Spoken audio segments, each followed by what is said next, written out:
بسم الله الرحمن الرحيم kusoo dhawaada channel-keena ka faa'iido aqoon casharadeen imtixaanaha ee Bible-ka ee barashada Bible-ka waxaan su'aalo fara badan ba ka yimid marka dadka caqabada ugu badan ee maanta haysata dadka Bible-ka kuwii hore account samaystay waxay ahayd waxaan Bible-kaygii hore ayaan ku xidhay Mastercard markaan isirkii cusub aan samaystay wuxuu ku diidayaa inaan leeyahay kaagii hore ugu xidhay account hore ku xidhan yahay Bible-ku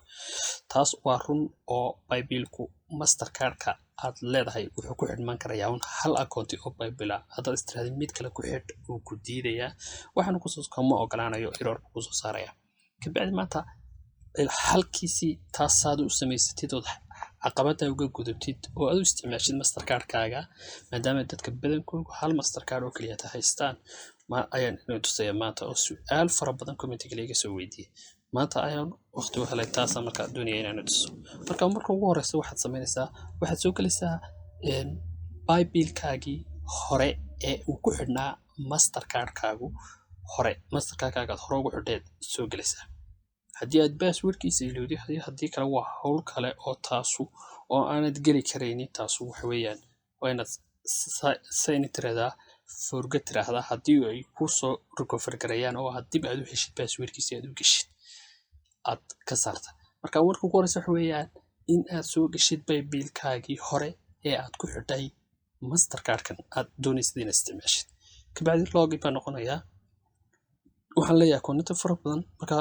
waxaan soo galayaa kuwan tusaalaha inagu siinaya ayaan soo galiyaa marka kaas aan soo galayaa Mastercard ku xidhan yahay oo ah business kii aan inigu yiri samaystay business-ka aan samaysanay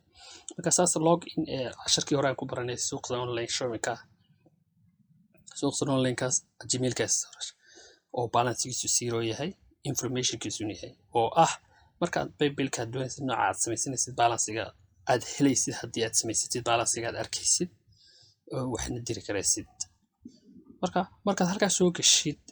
business account-ka ah waa Bible-ka business account ah maaha Bible-ka caadiga aan business account ahayn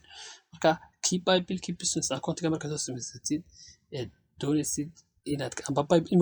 marka hore Bible-ka soo galay sorry marka sida u soo gashid Bible-kaagii hore ee Mastercard-kaagii hore ku xidhnaa haddii uu ahaa business account wuxuu ku soo dhigaya sidan si lamid ah marka waxaad ku dhufanaysaa halkay ku qoran tahay see detail ayaad soo klik garaysanaysaa marka saa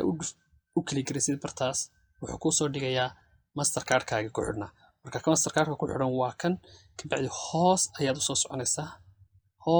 soconaysaa information-kayga aan aqriyay marka halka ay ku qoran tahay remove card ee xagga ugu hooseysa ayaad soo klik garanaysaa card-kaagii hore si aad uga remove garaysid account-gaagii hore Bible-ka wuxuu ku oranayaa maad hubtaa haddii aad hubtid marka halkaasaad ku dhufanaysaa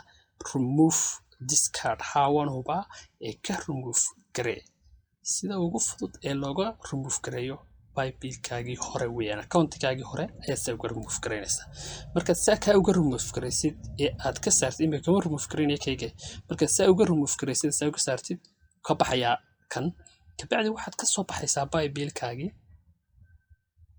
Bible-kaagii ay ka soo baxaysaa hore kii dambe ayaad ku xidhaysaa kani waa business-kii waa markuu business account aad furatid haddii aad personal account leedahay ku xidhatidna kan ayaan ka soo baxaynaa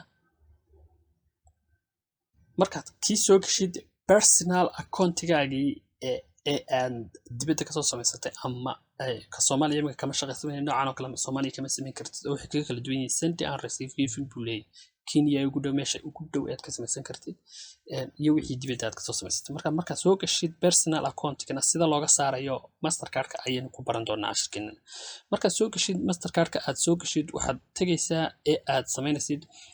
aad doonaysid inaad ka saartid marka ugu horeysa Bible-kaaga waxaad soo galaysaa marka soo gashid personal account-kaaga soo gashid barta ay ku qoran tahay wallet ayaad klik garanaysaa marka saa u klik garaysid qaybtan leftiga waxaad tagaysaa oo aad ku dhufanaysaa haddii aad kaarka doonaysid kaararkii ku xidhnaa oo markaad ku xidhaysid ayaad dhinaca ka eegaysaa saa marka kaarka uga eegtid Bible-ka Mastercard-ka doonaysid inaad ka remove garaysid ayaad sida u klik garanaysaa oo saa u dooranaysaa marka saa dowladdu wuxuu ku soo dhigayaa qaybtan imika kan waxa ku xiran American Express marka xaqii sida kii hore aan u eegnay xaqiisa hoose soo galaysa ka bacdi barta ku qorantay remove card ayaad ku dhufanaysaa markay ku qorantay remove card ayaad saa u kali karaysaa markaad remove card ku dhufanaysaa ma hubtaa ariyosh inaad ka remove garanaysid miyaad hubtaa kabacdi wax kale aad ku dhufanaysid remove this card ayaad ku dhufanaysaa sida caqabada loo xaliyay ee looga saaro paybill-kaaga mastercard-kaaga ee hore ee kabacdina waxaad ku xiranaysaa kii kale adigoo daawanaya casharka kale sida looga saarayo waxaad ku xiranaysaa paybill-kaagi kii cusbaa ee aad ku xidhnatay ayaad ku xiraysaa mastercard-kaagi ayaad ku xiraysaa sidaad ugu xiraysaana waxaad ugu xiraysaana markaad soo gashid login-kaagii waan kasoo remove karaynay iminka waxaad soo galaysaa akoontiga kale marka soo gashid kusoo dhafo tusaale ahaan kaa ka faa'iido soo gal marka kabacdina login de marka soo gashid akoontigan kii personalka ahaa ee Soomaaliya laga sameysanayo weeyaan kani